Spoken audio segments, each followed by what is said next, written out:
All right. Hi, everybody. My name is Dave Arluck. I'm here with my good friend and partner in crime, Brett Hawke, along with Olympic legends Lenny Krazelburg and Matt Biondi.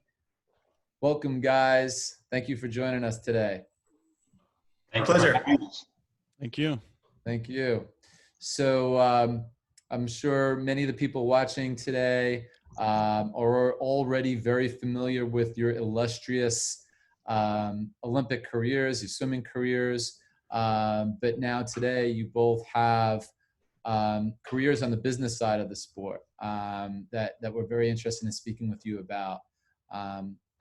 Lenny, you operate a very successful swimming school and swim program out in California, and you're also the general manager of the LA Current, an ISL team, which as part of the International Swimming League. And Matt, you are the director of the International Swimmers Alliance.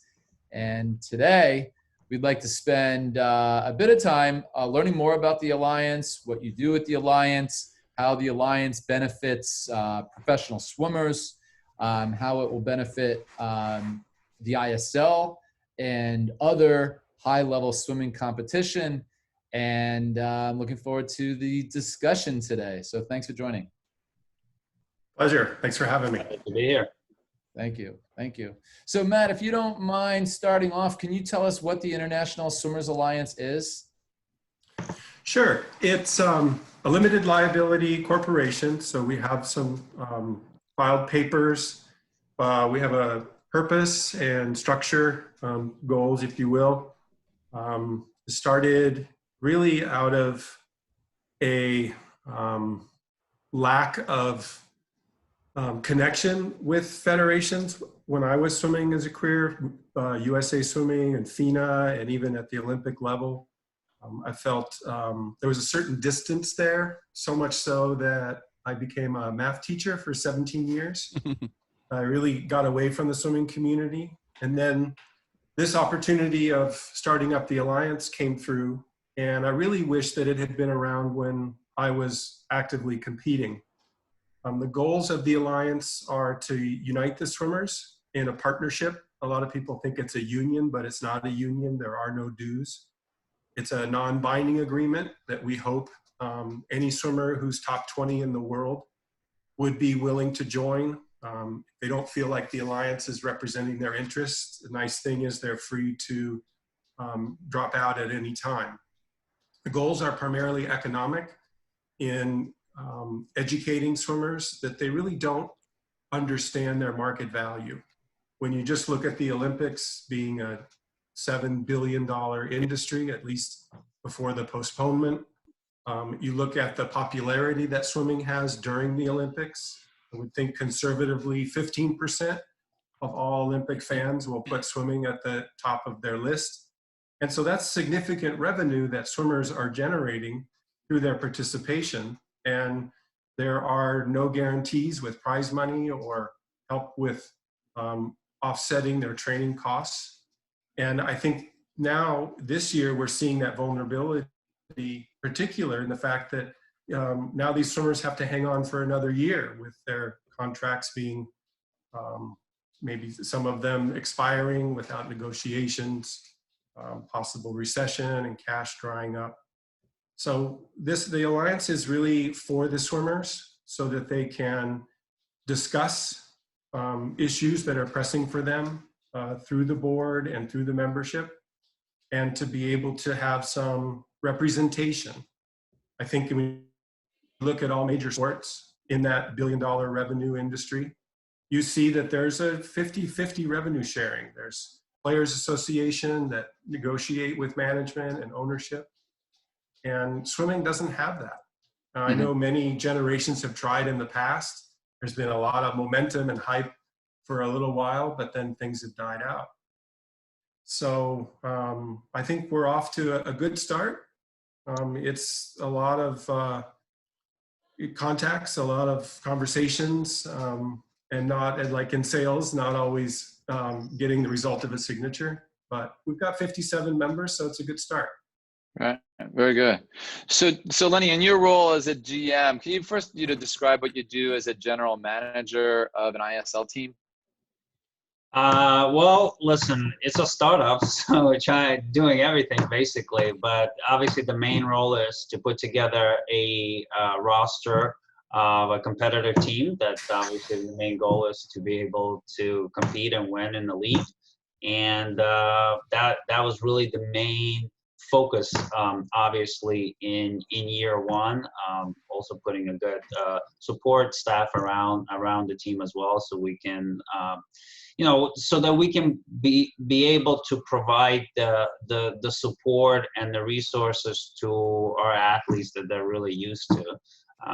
We're talking about best of the best in the world, and they're used to a certain level of support. And one of the goals that I had last year was really try to focus on that and be able to provide as much of that as possible.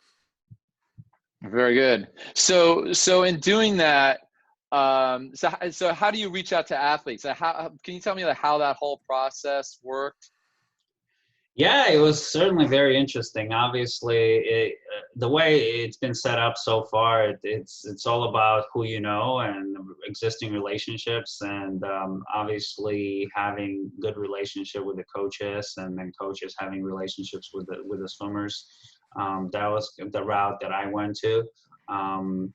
Also, it's important to use the athletes that you were able to recruit. I mean, for me personally, using some of the athletes that I was able to recruit early on, and having them being advocates on behalf of the team and trying to be part of LA Current, and trying to really communicate the vision that we were trying to build in terms of what we wanted to accomplish as a club, and our goals, and how we see each of the swimmer that we were recruiting, how they would fit into our team, our culture, and our needs. Right. So is that fair to all? If one GM is a little bit more connected than another GM, is it fair? Is it viewed as like a free agency? There's no draft. How does that whole? Can you talk about that a little bit? Well, I mean, listen, I think each GM has had a relationships in the sport. I think if you look at the names of the GMs and their experience and the length of time they've been in the sport of swimming, they've obviously established credibility, have a reputation, also have relationships. And right. Really, at the end of the day, it was tapping into those resources, into those relationships, to be able to build competitive rosters. And I can tell you that was definitely the approach that I took, when putting LA Current together. Yeah, absolutely. And I followed the whole season. I took my son to see the competition both days in DC. He had a great time, and it is a very level playing field, and how all that was put together was super clever. Matt, how does the International Swimmers Alliance, how does it work with the ISL? You talked a bit about how the alliance will work with competitions like the Olympics and things like that. How are you now working with the ISL on helping to structure the future of the league? Right. Well, ISL has been very supportive of the concept of the alliance, and has been very cooperative in inviting me to the meets, giving me I wouldn't say backstage passes, because I've only been on the deck a couple times just to see the pyrotechnic show and the plexiglass side that was down in Vegas, which I thought was pretty inventive. But I'm there on location, and like Lenny said, just trying to establish contacts, relationships with swimmers, and really being able to convey to those that are interested what the Alliance can do for them, and what our, like I said, goals and purposes are. It's interesting because it's not inconceivable that one day the International Swimming League and the International Swimmers Alliance could be adversaries on the issue of topics that come up for the swimmers, whether they feel the travel's too much or the accommodations are not suitable. There's no, weight training room available. So these issues that the swimmers have about participating in these professional events, it would be the goal of the Alliance to represent them. So it's a cooperative relationship, and I think everybody has the same goal in mind, which is to promote the sport, to increase enterprise and opportunity, but also to be smart about it and look at other social networks like retirement plans and healthcare plans, and really just bringing swimming into the modern era. This idea of amateurism and swim for a coach ticket, a cot with a fan, and a bottle of shampoo and a swim bag is just not reasonable anymore. Yeah, I was lucky, Matt. I had a chance to work with Lenny, who I think is the best GM in the league, by the way. Thank you. It was just very, very cool to work under Lenny and watch him operate. But I also got to meet you in Budapest, and we had a chat. Just in regards to the Alliance, like, where is it today? What are the things that you're working on as we speak in quarantine? Contacting swimmers, just going through the list. Sometimes doubling back with swimmers that I've had previous conversations with.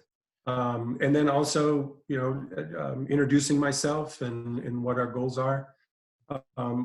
It's less than ideal for me. The best results that I've had in communicating and getting swimmers to buy in and be interested has been in small group settings. Mm-hmm. Like, for example, I of course traveled up to Berkeley and talked to the pro team up there, but I've been down to San Diego. I've been out to Bloomington, Indiana. And then of course with the ISL meets. So that part is all on hold now. So it's just a matter of trying to get a hold of them or introducing myself, or, backtracking over some of the things that we've talked about in the past. Why isn't joining the Alliance a no-brainer? Like, why is it such a sales pitch? It's, some swimmers will say, well, is there any reason why I wouldn't sign? And given the fact that it's non-binding, I really don't have any good reason for them to. But as I've talked to swimmers, there's two camps here. One, you're talking about your previous Olympic champion, your high-profile athlete. They're afraid to make waves. They're afraid that it would become political, that there would be adversarial positions in the press. Some swimmers from the Alliance may be outspoken and just sort of go off on their own. And they're afraid to lose the sponsors and the reputation that, quite frankly, they deserve. These swimmers have spent years in the pool and outside the pool as a role model. And so, this is their time and they don't want to jeopardize it. The one bad thing about this year for me is that many of those top level swimmers would have signed right after the Olympics, after everything calmed down. And so I think, for some of them, that'll be postponed again. So that's one tier. They've got a good thing. They don't want to mess with it. And then there's even a very honest response. I swim because I love swimming. I want to race for my flag, and I don't want to make swimming a career. I am going to go into medicine. I'm going to go into business, accounting, take over the family business, whatever it is. And they're just not interested in that side of swimming. And that's fair too. I think it's great that swimmers have these opportunities. I would like to share them as much as I can in helping them understand. And then it's their choice, right? Michael Phelps, had a nice conversation with him about it. And he really liked the doping stance. He really wants to clean up the sport, and that's his passion. But that's where it ended for him, and that's certainly his prerogative to do that. Nice. Lenny, I got a question for you. Same type of thing. Like, where are you as a GM right now in looking towards the future and maybe the next season and beyond?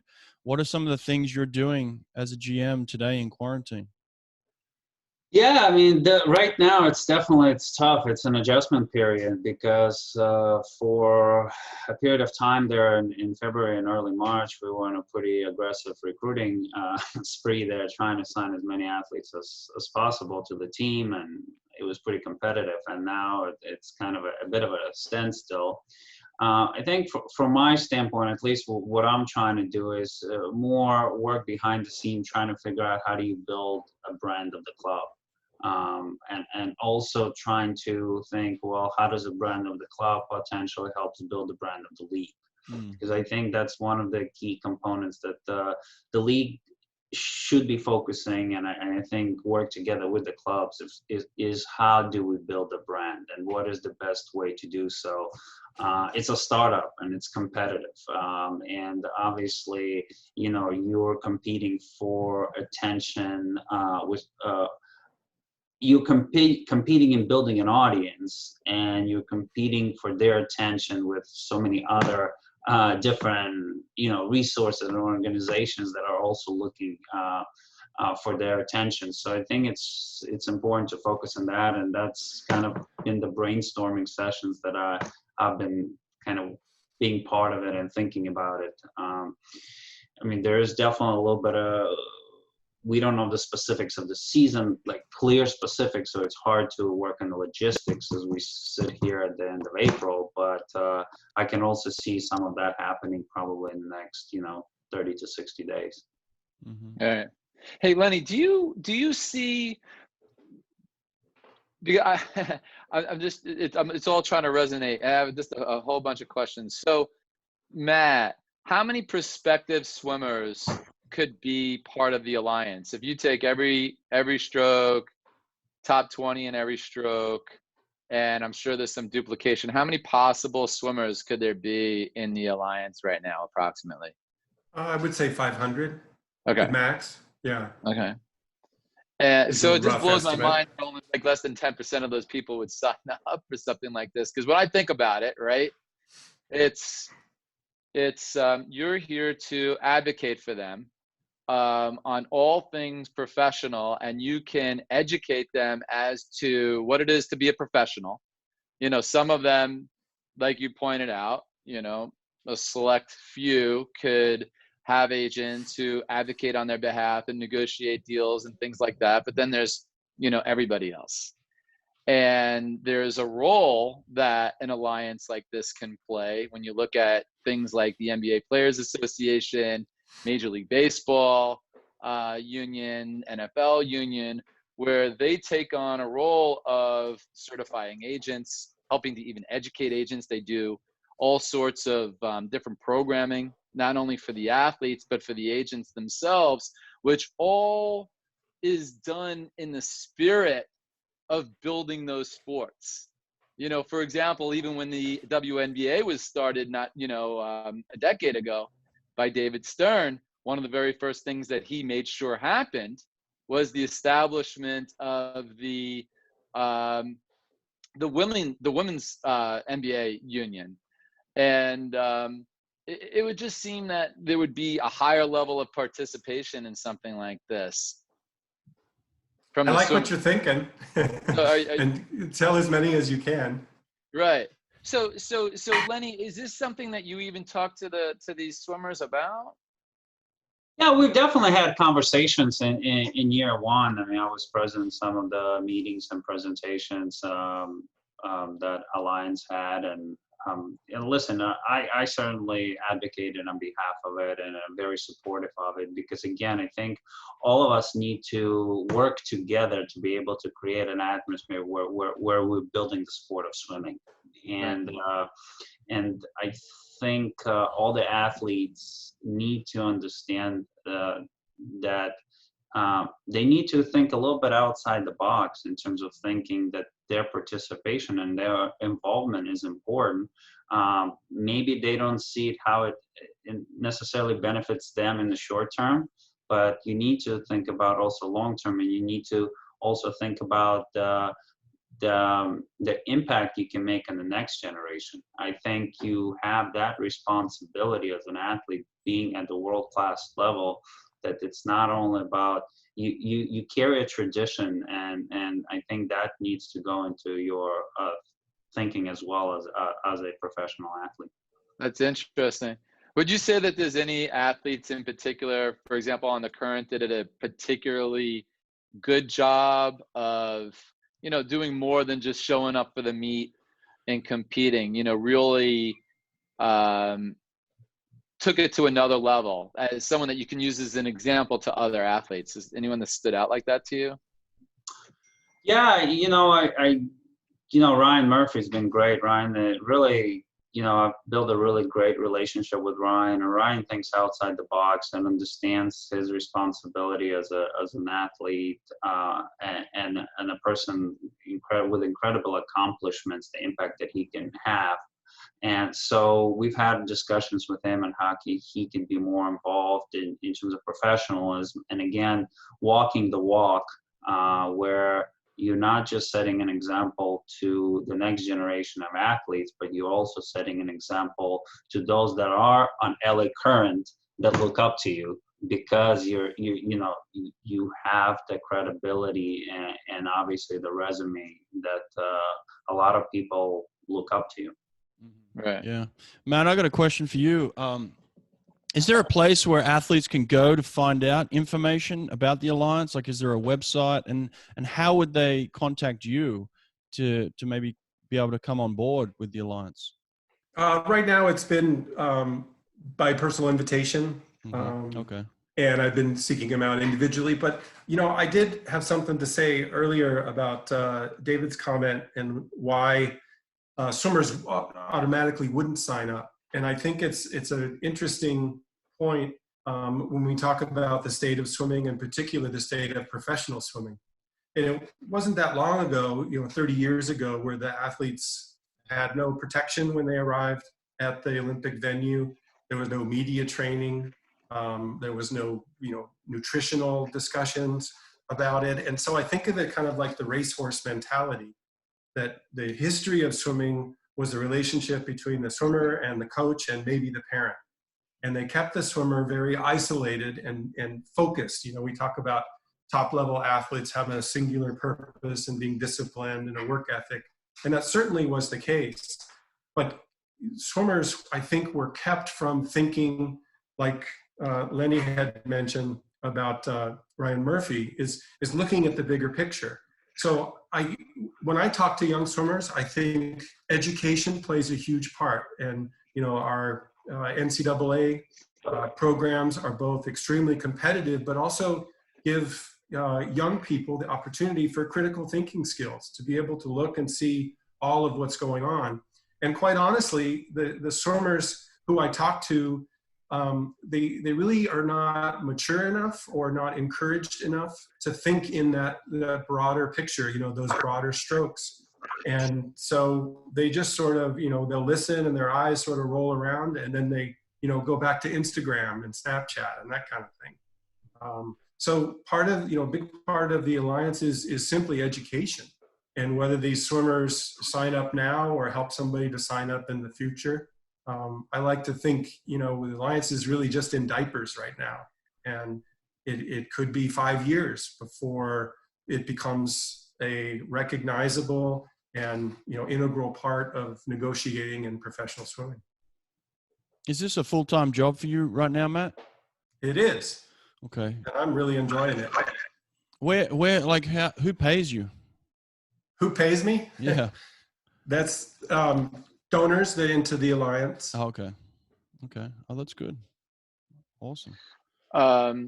So I have a question. So the ISL's next season is proposed to be, I think it's 8 months. Is that right, Lenny? No, there's been an adjustment now that originally was planned to be 6 months. Okay. 27 matches, but they've changed the structure of it for upcoming season to be basically a 5-week destination season with training camp / competitions. Oh, that's a great idea. And also it's something that could possibly be pulled off if there is a virus that extends for a longer period of time. So and when would that be? So right now the plan is middle of October to middle of November. And I think with this plan, it definitely makes it a bit safer, where we eliminate a lot of the travel and kind of going back and forth and having everyone in one place for a period of time. So I think this concept could really be interesting and work very well. Yeah, no, that sounds compelling. Because originally the talk was, an extended series over a period of time where you touch on a bunch of different, parts of the world. Is that something you think that ultimately the league would get back to? Yeah, from my understanding and conversations, that would still be a model that the league wants to build on. I guess into 21-22 season, right after the Olympic Games, to expand that in terms of the number of competitions and a wider, I guess, world exposure and presence from that standpoint. So that is the plan. And we'll just see what happens. I mean, obviously, all of us are operating with a lot of unknowns moving forward, and maybe this new model that thinking about this season might work. We don't know, and maybe that's something would be adopted moving forward. So I think that the unique part about ISL is that it really has the ability to maneuver and kind of pivot depending on what the situation is. And that's big. That's big in terms of, as you guys well know, especially when you're a startup, when you're able to make these type of maneuvers, I think it gives you a real chance for success. Right. Yeah, Lenny, there was very few negatives to take away from season one. I had a great experience. Enjoyed being with you and being with the team and watching the racing. The racing was incredible. I remember walking onto the pool deck and just witnessing, Olympic champions and world champions and NCAA champions, and just everybody there was good. There wasn't a bad swimmer on the pool deck, Right. And the relays was so much fun, and the guys were getting into it. And so there was just so many positives to take away from season one. But one of the frustrations for sure for me was that, and I don't know how you feel about this, and if you're able to talk about it, but one of the frustrations was, obviously one of the teams was fully funded. You had a coaching staff that was fully funded. They had an established training venue. They had everything that I guess all the other teams would want over the years. So how do you get to that point where you have an established training base and you have a coaching staff, and you know what I'm saying? Yeah, I mean, we got to look at long term in terms of what you're trying to do as a club. Obviously, the goal of the club is to be able to be self-sufficient and sustainable. So you got to be able to look at potential sponsors or even investors that are interested in coming into the club and buying into the club. I think that's the unique and cool kind of vision. If we look into the future, is the ability for the club to be successful. First of all, for the league to be successful, I think it's important to understand that the league has to be successful in order for the club to succeed. But then it's an opportunity for the club to create its own growth and be able to maybe establish a system where you have a permanent training facility where the club is based out of, and you have coaches that are on staff year round, and then you have all the sponsors that are backing you year round. So, I mean, I think that's really cool, because at the end of the day, if you can also then build up like a farm system that is a feeder into your club, I think there's so many possibilities that you can think of outside the box. But again, I think the goal is just being able to do that on the club level. But I do believe that the league has to be successful in order to help the club's growth. Yeah. Well, that's an interesting, concept, because for years, right, you got the club, the trajectory of a swimmer, right? So you got the swim at club level, and they swim in high school, and they're swimming for the coaches that are available to them locally. There are a few who may have gone to a specific private school, or sought out a particular coach, but those, there are many exceptions to that. Then they go to college, they stay with that coach for, for however long they're going to be in school.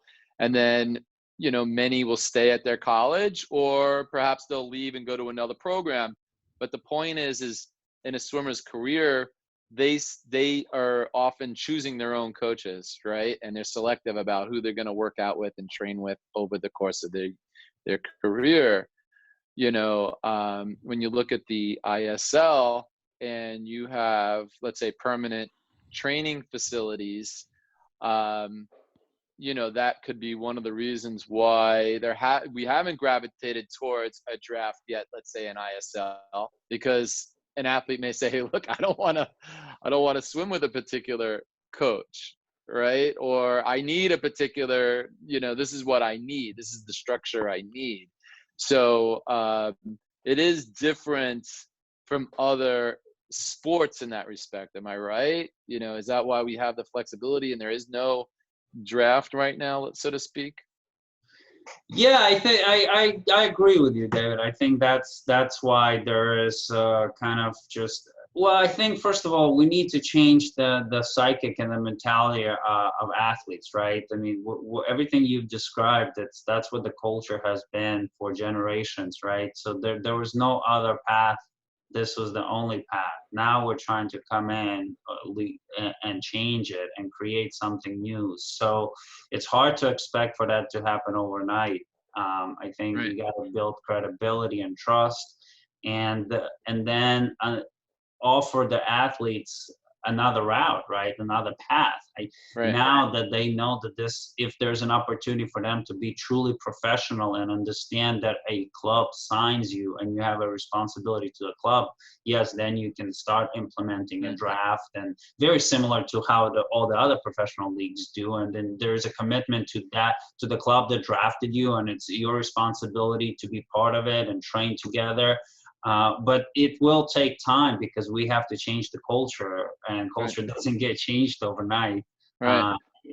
So it's a matter of being patient and also be able to be financially viable to wait that time frame to get to that point. Right. But it's interesting, but that's why it was so smart to start the alliance. Right? Because the alliance ultimately has the best interest of the athletes in mind. And as I hear you guys talk, and it kind of takes a little bit of a while to understand the importance of the alliance. I'm just going to be honest.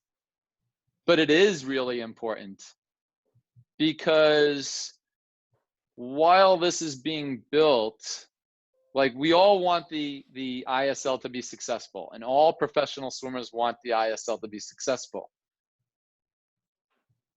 But the athletes need to have a voice in how it's structured and built, and a neutral zone, a safe zone in which they can talk and collaborate, so that this terrific vision of the ISL and professional swimming can be realized.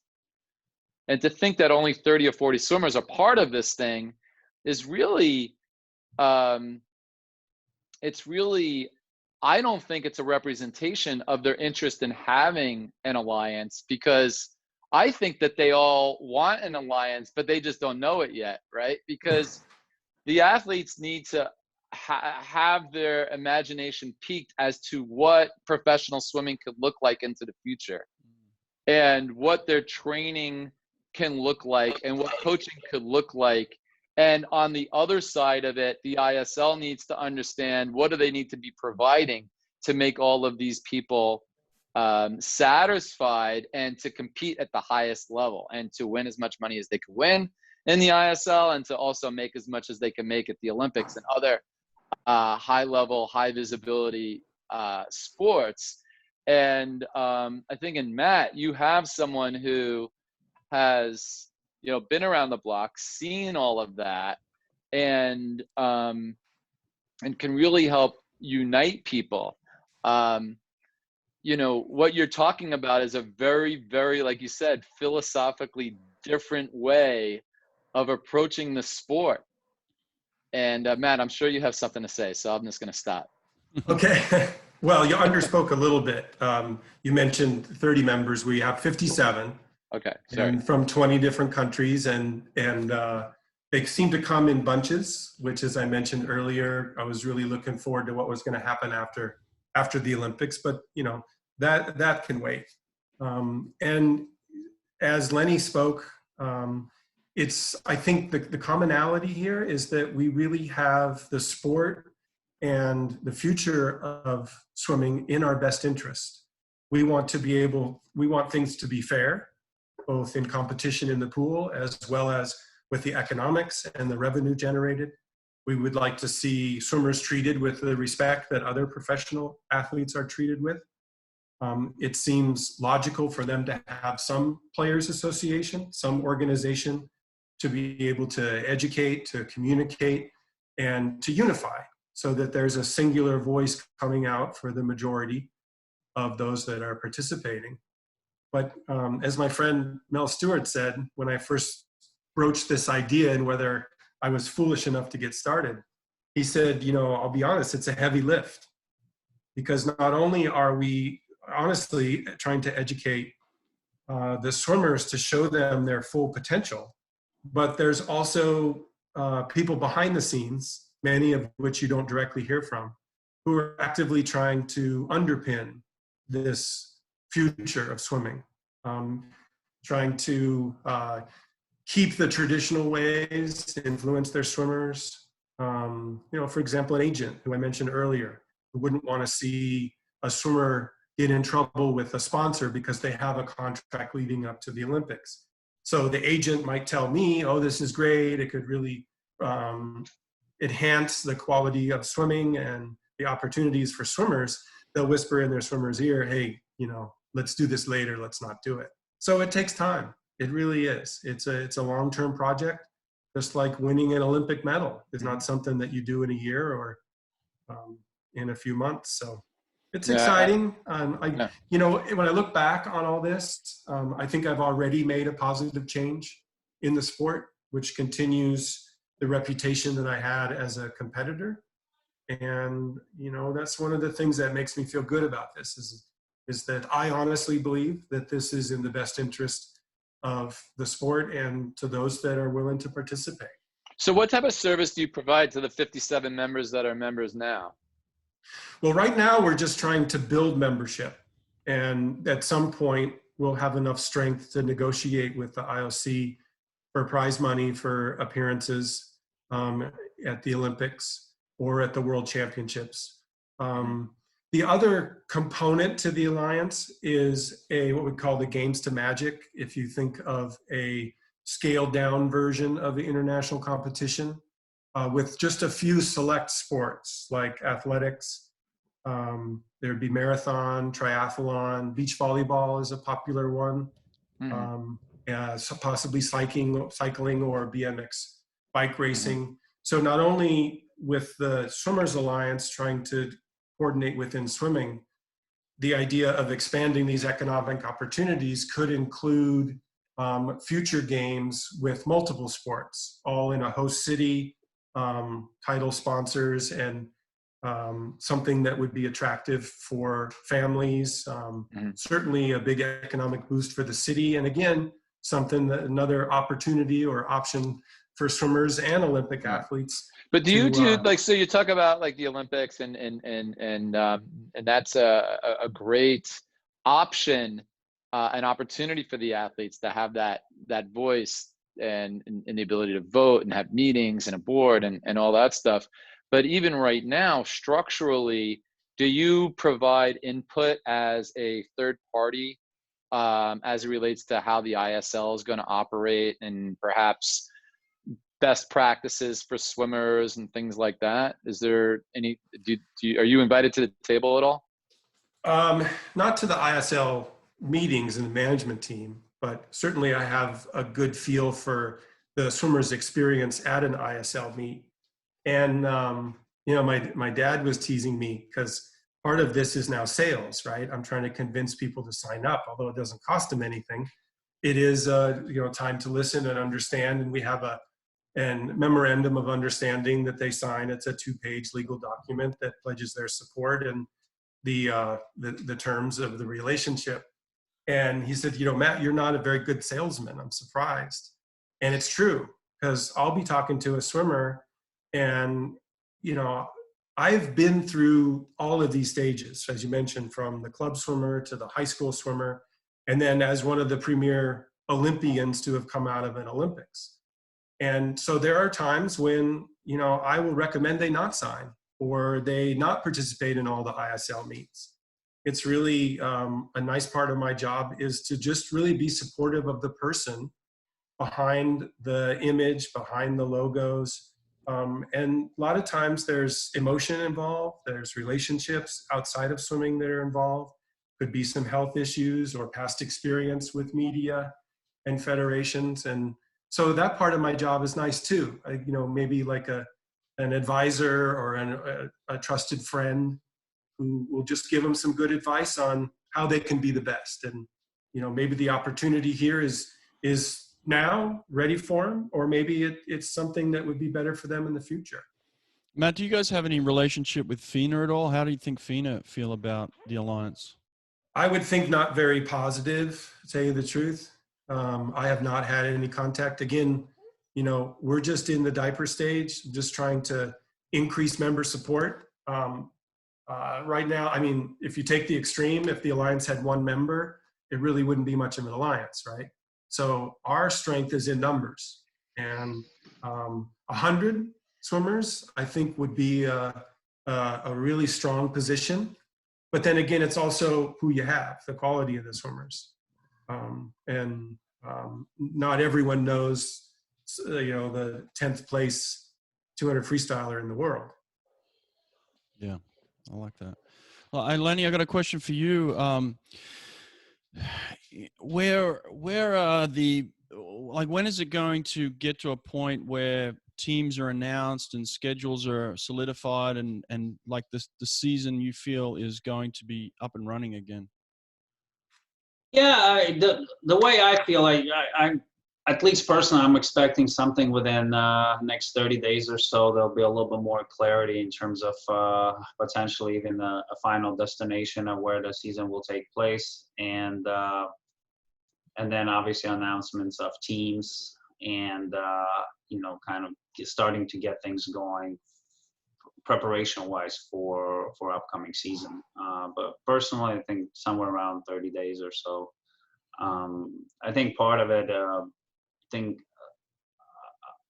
the goal this time around, I feel like, is to have a better, a more organized effort in terms of PR and trying to be able to really make the announcements in terms of the destination where the season will take place, as well as more organized plan of how the teams are announced. So I feel like there could be a little bit better coordination this year than it was last year.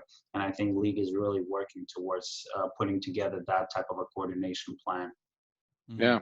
Okay. Lenny, I can't help but think as a business owner, and I knew you're a business owner, man, this has got to be a labor of love.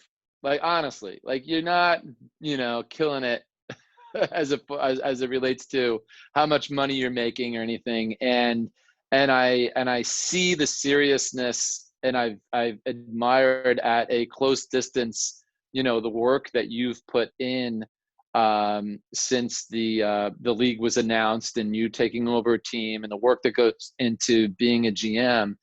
And you personally can't be making too much money out of this whole thing, but you're spending a lot of time, you know, just the way you even describe what you're doing and what goes into it. And then each of the negotiations, because it's not even a draft, right? So it's not even like you have a pick and it's one person to negotiate with. You've got all these roster spots, all these different events. It's a harder job, honestly, than I think running a baseball team, right? Because it's the Wild West, really. Can you just talk to me, whatever, you know, just comment on that, whatever you want to say. I mean, you're really putting it in. I know it. Well, David, thank you. I appreciate it. I mean, listen, I I have a pretty entrepreneurial mindset. I've always had one. So I look at this as a challenge as well, as an entrepreneurial challenge to build something. And obviously you know that very well, that starting from scratch, it takes a lot of time and a lot of energy and commitment. I realize that, but I also love, absolutely, and love. And what I also, I'm excited to be back. I was, I guess, away from the sport from.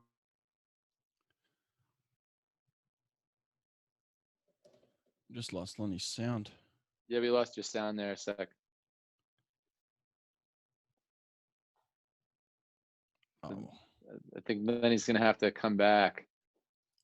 that's all right. Yeah, we'll move on to Matt real quick. You got a question for Matt there, David? Matt,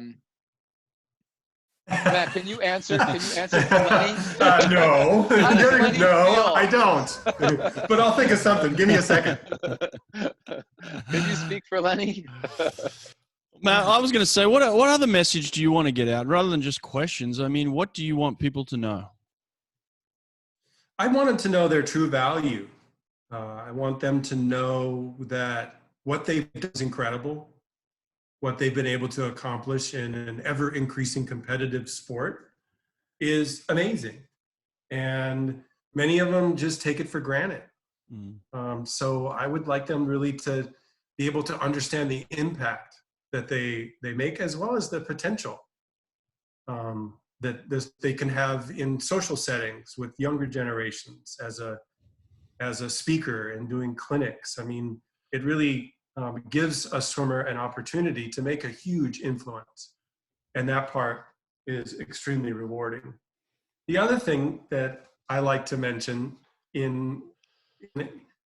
I can use the perspective of being 54 and retired for however 30 years now, that the guys I trained with at Cal and afterwards, those that were on the Olympic team that nobody knows, because they didn't win a medal, maybe they had a disappointing finish, that just the process of being on the team, the commitment, what they learn about their relationships, these are really important life skills that are not handed out. They're very jealously guarded, and you have to earn them. And all of these swimmers that reach a level of being top 20 in the world are getting the benefits of that in the rest of their life. And I think it's hard to recognize that or to appreciate it. Certainly everybody has a disappointing swim, but the fact that anybody is out there trying and hanging their shingle, putting their best on the line, it's an incredible talent, makes them more complex. And so I will share that with swimmers, that, hey, big picture, you're going to do great things, whether it's today, tomorrow, or in 10 years. Well, whatever your experience was post swimming, I know that you said you went and became a math teacher for many years because you were kind of burnt out by the whole swimming system. I'm really glad that you're back, because I do want you to know this, and I think I've told you personally once before, that there was a 13-year-old kid sitting at home in Sydney, Australia, watching the '88 Olympics and was just in complete awe of you. And you had a huge influence on my life just watching you on television. I wanted to be Matt Biondi. I really did. I mean, I was a 50 freestyler, so I couldn't do the other things that you could do, but I was just so blown away by watching you compete at the Olympics. So you had a huge impact on me, I'll tell you that for sure. And I'm just really thankful that you're back in the sport, because I think you're just a legend of the sport, and there's so many things that you can do for swimmers these days. So I'm very thankful that you're back. Well, thank you. I ran into a lady the other day who recognized my name, and she says, "Oh, you were a swimmer." And I said, "Yeah." And she said, "Yeah, I think I remembered you. In fact, you were so popular in Seoul that I named my cat after you." So her cat is named Biondi. That's making an influence, let me tell you. Exactly. There you go. Nice. Lenny, welcome back. Guys, I'm sorry. All of a sudden, my camera computer completely shut down. My bad. You got to pay the bill, Lenny. I know. Well, you don't pay the bills, that's what happens. Well, we're operating under limited resources these days, considering no revenues are coming in from the swim academy standpoint. Yeah. Right. Exactly. Well, you're just talking about the work you put in as a GM. Yeah, it's one of the things, as I was starting to mention, is that I have a pretty entrepreneurial mindset, and I appreciate the fact that when there is some interesting, a unique opportunity to get involved, I feel like personally you need to be involved 100%. I've also been away from the sport for a number of years as I was trying to build my swim academy business. So to have an opportunity to be back at this level and to be in the middle of, you know, best athletes in the world and the sport that I love, it was something that I simply couldn't pass on. And just my mindset and my attitude in general, if I'm going to do something, I'm going to be fully committed to it and Yeah. try to bring that in. And I like challenges. And this is a really good, fun challenge that could really benefit the sport of swimming and Yeah. change the whole trajectory of what it could be like in 5 to 10 years down the road. Yeah. Yeah. And, you know, I wanted to point that out because it's not like Lenny Krazelburg's just been sitting around the last couple of years, you know, doing some speaking engagements and that's it, you know, and when USA Swimming calls, doing something for them. You've been building your business, you have a family, you have a life, you have other things that take up a lot of time and a lot of energy.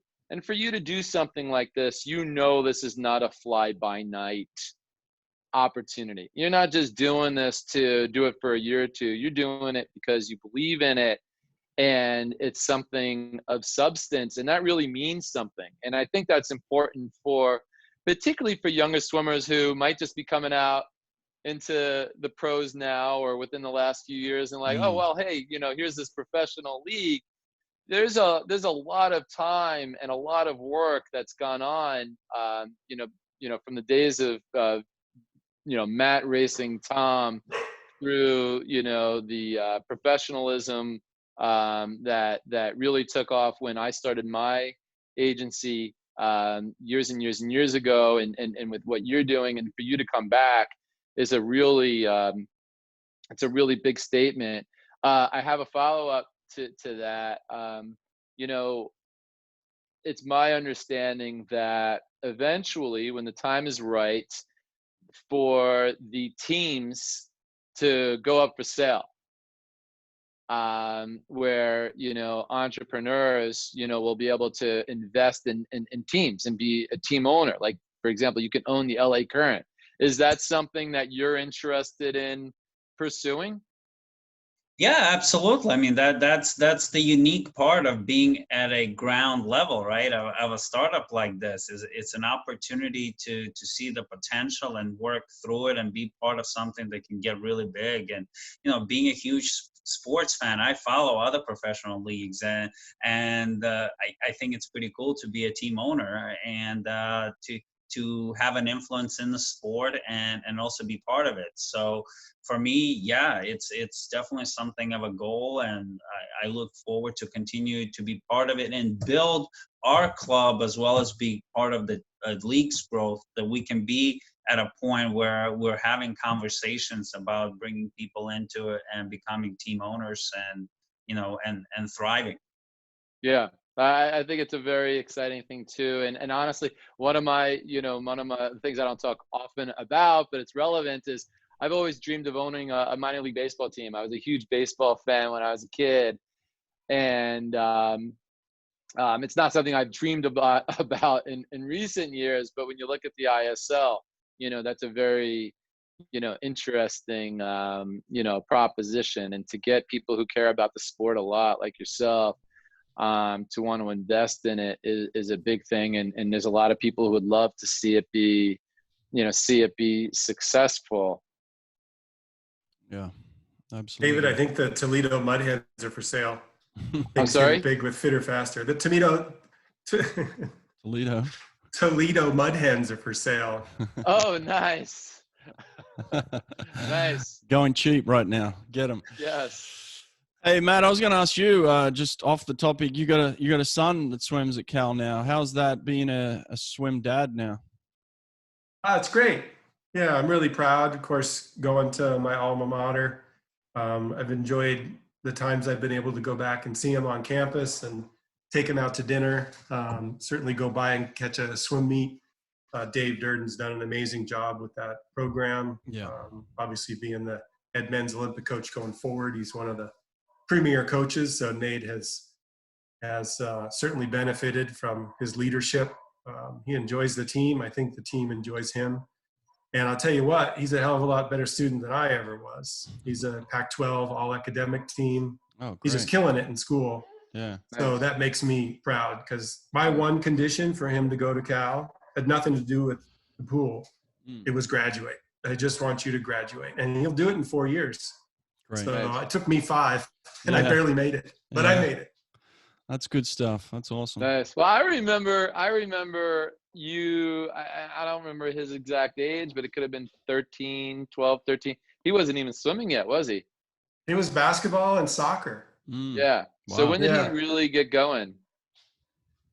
He switched to high school in LA, and you may have heard the Sierra Canyon has quite a good basketball team. So he spent 1 week trying out for the team, and he came home and said, "Dad, I'm never going to play at all, even on the B team." So I said, that's great. You just got to do something else. I don't care what it is. They're just not including video games after school. So he started swimming, and his sophomore year in high school. And by his junior year, he had won the CIF in a couple events. And so he caught on pretty quick. Nice. I heard the ISL it's basically free agency. Is he going to put his name in the free agency pool for the ISL? Yeah. I know the GM of the LA Current. Well, he's going to need to shave off a few more tenths before Lenny comes knocking on his door. But we'll see. He's got another year to go. Man. He's got another year to go. Yeah. Oh, that's cool. Very cool. That's awesome. So, was there anything else to wrap up, David? Do you have any other questions before we went? No, well, I just wanted to say I appreciate you guys both coming on the show and talking with us. And it was a great opportunity to learn more, particularly about the Alliance and how it will benefit professional swimming. Love that. Spread the word. Yeah. Yeah, absolutely. Yeah, This will I'll make help. sure this video gets out. Yeah, we'll get this out. Lenny, you're a good man. What's going on? Anything else? What else do you want to say? No, thanks for the opportunity to speak today. I was really glad that we got a chance to talk. Obviously for me, myself, to learn a little bit more about Division of Alliance is great. And obviously promote the ISL and promote the LA Current. It's just another opportunity to be in front of people. And that's what we need to be doing. I think that's how you build a brand, is by constantly talking about it and having an opportunity for others to learn. And so I thank you guys for this chance. Well, the good thing is, the sport is in good hands with the two of you moving forward, the professional levels especially. So we're very thankful that you're both dedicating your lives back to this again. So thank you a lot. And appreciate you being with us today. Thanks, thank guys. you. Brett. Thank you. Bye, guys. All right. Thank Take you. care, everybody. Bye-bye.